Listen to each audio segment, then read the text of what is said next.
Audio Jungle.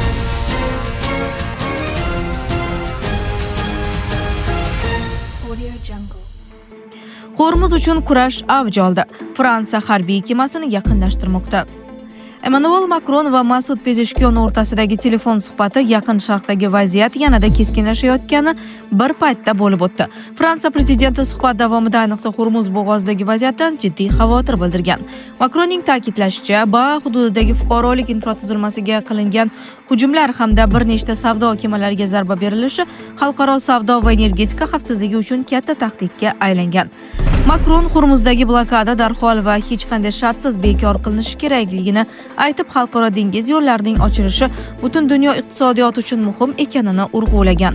Fransiya va Buyuk Britaniya hozirda Hormuz bo'g'ozida xalqaro dengiz xavfsizlik missiyasini shakllantirish ustida ishlayotgani ham ma'lum qilindi. Bu missiyaga 40 dan ortiq davlat qiziqish bildirayotgani aytilmoqda. Rejaga ko'ra, missiya urushayotgan tomonlardan alohida faoliyat yuritadi va asosiy maqsad savdo kemalari harakatini xavfsizlantirish bo'ladi. Macronning aytishicha, Fransiyaning yadro dvigateli Charles de Gaulle aviatashuvchi kemasining Qizil dengiz tomon harakatlanishi ham aynan shu strategiyaning bir qismi hisoblanadi. Ushbu gigant harbiy kema Fransiya flotining flagmani bo'lib, o'nlab Rafael qiruvchi samolyotlar va zamonaviy raketa tizimlari bilan jihozlangan. Hozirda u Suvaysh kanali orqali Qizil dengizga yaqinlashayotgani aytilmoqda. Ma'lumotlarga ko'ra, Fransiya bu tashabbus orqali bir vaqtning o'zida bir nechta maqsadni ko'zlamoqda.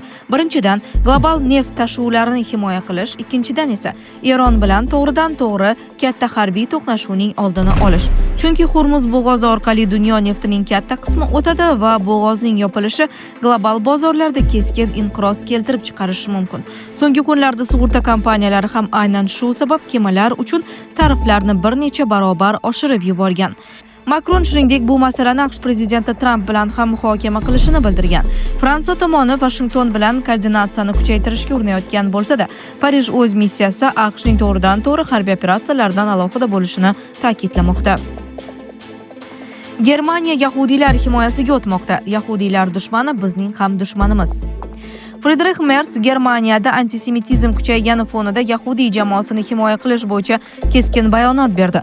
Berlindagi yahudiy ta'lim markazida o'tgan Xristian demokratik ittifoq yig'ilishida so'zlagan Merz yahudiylar hayoti Germaniyaning bir qismidir deya ta'kidlab, Germaniyada yahudiylarga qarshi qilingan har qanday hujum mamlakat jamiyati va demokratiyasiga qarshi hujum sifatida baholanishini aytdi.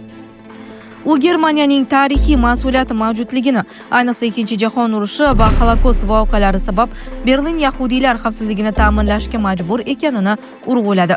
Merzning so'zlariga ko'ra, so'nggi yillarda Germaniyada antisemitik jinoyatlar, vandalizm va yahudiylarga qarshi tahdidlar sezilarli darajada oshgan. Kansler yahudiylarga qarshi nafratga nisbatan nol toqat siyosati yuritilishini bildirib, davlat xavfsizlik organlari bu borada yanada qat'iy choralar ko'rishini aytgan. Ayrim chiqishlarida u yahudiylarning dushmani Germaniyaning ham dushmani ekanini ochiq aytib, bunday kuchlarga qarshi kurash davlat siyosatining bir qismi bo'lishini bildirgan. Shu bilan birga, Merz Germaniyada radikal siyosiy kuchlar kuchayib borayotganidan xavotir bildirdi. U Bundestagdagi siyosiy muvozanatni keskin o'zgartirish tarafdori emasligini va mamlakatni ekstremistik kuchlarga topshirmasligini aytdi. Ayniqsa o'ng qanot radikal partiyalar kuchayib borayotgani fonida Merz "Men bu mamlakatni radikallarga bermayman" deya qat'iy bayonot qilgan.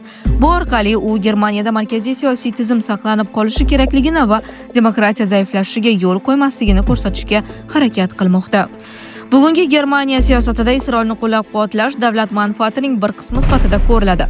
Bu konsepsiya Germaniyada Staatsräson deb ataladi. Merz ham avvalgi kanslerlar kabi Isroil xavfsizligini Germaniyaning tarixiy burchi sifatida ko'rishini bir necha bor ta'kidlagan. U ayrim hollarda Isroil siyosatini tanqid qilgan bo'lsa-da, Berlin Tel Aviv xavfsizligini qo'llab-quvvatlashdan voz kechmasligini bildirgan.